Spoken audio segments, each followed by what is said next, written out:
Welcome to the Slop Farm. Enjoy the video. In this video, I will explain how to sell things on a schedule.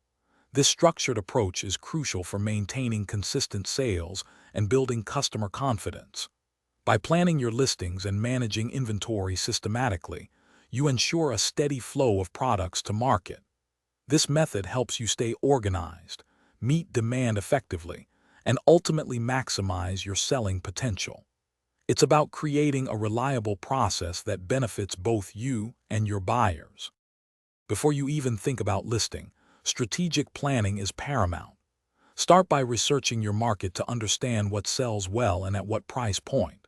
Set realistic goals, perhaps aiming to list a specific number of items, like 5 to 10, every week. Thoroughly prepare your inventory, ensuring each item is in its best condition. This preparation includes cleaning, testing, and gathering all essential details for accurate descriptions. Now, let's focus on the execution.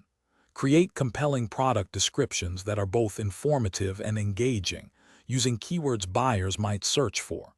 High-quality images are non-negotiable. Aim for at least 3 clear photos from different angles. Price your items competitively, considering market trends and your desired profit margin, perhaps 20 to 30%. Finally, schedule your listings strategically to maximize visibility, potentially during evening hours when more people are browsing. After a sale, the process isn't over. Excellent customer service is key. Respond to questions within 24 hours and handle any issues professionally. Package your items carefully and ship them promptly, providing tracking details. Crucially, analyze your sales data regularly.